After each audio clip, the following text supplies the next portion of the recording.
తెలంగాణలో విద్యార్థుల కోసం మరో స్కీమ్ తీసుకొచ్చింది రేవంత్ సర్కార్. ప్రభుత్వ విద్యా సంస్థలోని విద్యార్థులకు సర్కార్ కానుక అందజేయనుంది. ఇవాళ యంగ్ ఇండియా స్టూడెంట్ కిట్లను పంపిణీకి సంబంధించి మరింత సమాచారాన్ని మా ప్రతినిధి సునీల్ ఫోన్లలో అందిస్తారు. సునీల్, తెలంగాణ రాష్ట్ర ప్రభుత్వం ప్రతిష్టాత్మకంగా విద్యార్థులకు మరొక సువర్ణ అవకాశం కల్పించింది. విద్యార్థులకు దాదాపు 27 వస్తువులతో కూడినటువంటి ఒక కిట్ ని ఈ రోజు ఎల్బీ స్టేడియం వేదికగా ముఖ్యమంత్రి రేవంత్ రెడ్డి పంపిణీకి చేసే అవకాశం ఉంది. దీనివల్ల దాదాపు లక్షలాది మంది విద్యార్థులకు లబ్ధి చేకూరే అవకాశం ఉంది.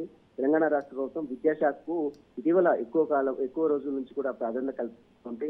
మన చూసాం యంగ్ ఇండియా ఇంటిగ్రేటెడ్ స్కూల్స్ తో పాటు ఇటీవల కాలంలో తెలంగాణ పబ్లిక్ స్కూల్స్ ని కూడా ఏర్పాటు చేసింది. వాటిని కూడా ఇనాగ్రేషన్ చేసింది. మొత్తం రాష్ట్ర వ్యాప్తంగా కూడా దాదాపు 100 పబ్లిక్ స్కూళ్ళని ఏర్పాటు చేయాలని ఇప్పటికే రాష్ట్ర ప్రభుత్వం నిర్ణయించింది. ఈ 2.5 సంవత్సరాలు పూర్తయ్యే కాలం నాటికి ఆ 100 స్కూల్స్ మొత్తం కూడా కంప్లీట్ అయ్యే దిశగా రాష్ట్ర ప్రభుత్వం అడుగులు వేస్తుంది. ఇంకా ఇప్పటికే విద్యార్థులకు మార్నింగ్ పూట బ్రేక్ఫాస్ట్ తో పాటు మధ్యాహ్నం లంచ్, ఈవినింగ్ స్నాక్స్ కూడా అరేంజ్ చేసింది.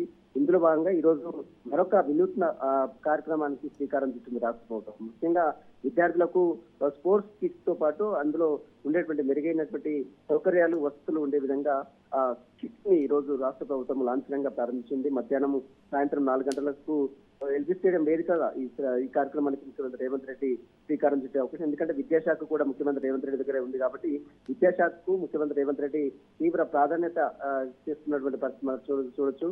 ప్రస్తుతమైతే మరి ఇక సాయంత్రం వరకు ఈ రోజు విద్యార్థులకు కిట్స్ పంపిణీ ఎల్బీ స్టేడియం వేదికగా జరుగుతుంది. Right, thank you Sunil.